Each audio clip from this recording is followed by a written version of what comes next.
Hey, it's the Nerdy Sports Fan. We're in week 3 of the NFL season. And who do we got here? We got the Eagles versus the Lions. And Eagles have they're a 7.5 point favorite. So, last week I went out hard against the Lions. I went out at them hard because I don't believe in their coaching staff. And I think they have a very talented team that doesn't have very good leadership. So they tend to choke games away. They are absolutely a team that can go step for step with an offense like the Eagles. Their defense is spotty. It's hit and miss. Sometimes they're just terrors, getting after the quarterback and doing well in the secondary. Other weeks they're just getting run all over. So Philly is not a strong running team. They are a pass-centric team. So, I'd probably say Detroit covers. This is not a game I expect to be 7.5 points difference in favor of the Eagles. It just isn't. Detroit's offense is very good.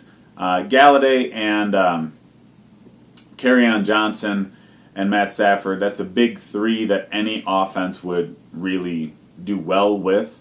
And you add Hawkinson into the mix, who's immediately a tight end one coming out of the draft, which I was not expecting. They're dangerous. So I don't think anybody beats them by 7.5 points, really. They're so streaky. They're so up and down. I mean, one game they'll be great. The next game they'll just lay an egg. I hate teams like that. It's definitely coaching and leadership when it gets like that. And I'm not sure how much you want to blame Matt Patricia. I don't know how much you want to blame the veteran leadership on the team. But it's between those two. And a great coach overcomes that by being the leadership center. And great captains can overcome that by being the leadership center.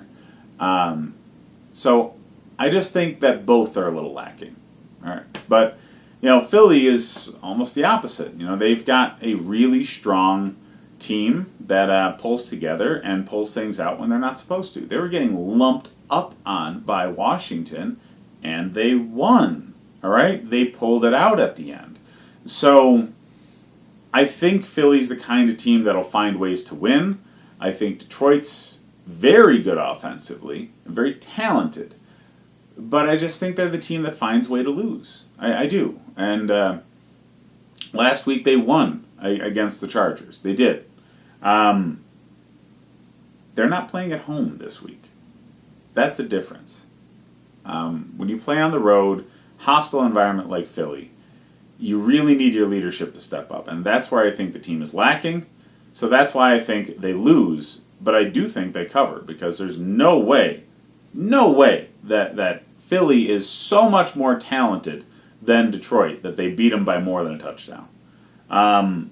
That's what I got on this game. As far as fantasy football goes, this is likely to be a pinball machine game much more than it is to be a defensive struggle. So, everybody, all of the major players on either side are going to be great. Deshaun Jackson especially. That guy is ageless. And he's going to get over the top of almost anybody. And Philly's been able to hit him downfield. So anybody with a strong enough arm is going to hit Deshaun Watson deep at some point in the game. It's going to happen. Probably twice. So start him all day. He's a wide receiver one. Alshon Jeffrey laid an egg last week. We still don't know what their running back room is like. So the only people you can definitely say are going to be good week to week right now are Deshaun Jackson and Zach Ertz as far as Philly goes. But really, I'd take a flyer on almost anybody because I think this is going to be a high-scoring game. So Miles Sanders, Alshon Jeffrey, whoever you got on Philly that's really normally start-worthy, if it's a toss-up between them and another player, I put Philly's player in. And conversely, for Detroit, same thing. Hawkinson, Galladay, Kerryon Johnson, you're putting them in your lineup, especially if they look relatively even with somebody else you have on your team. Put them in. This is likely to be a high offensive output game. That's what I got for this game, fantasy football-wise.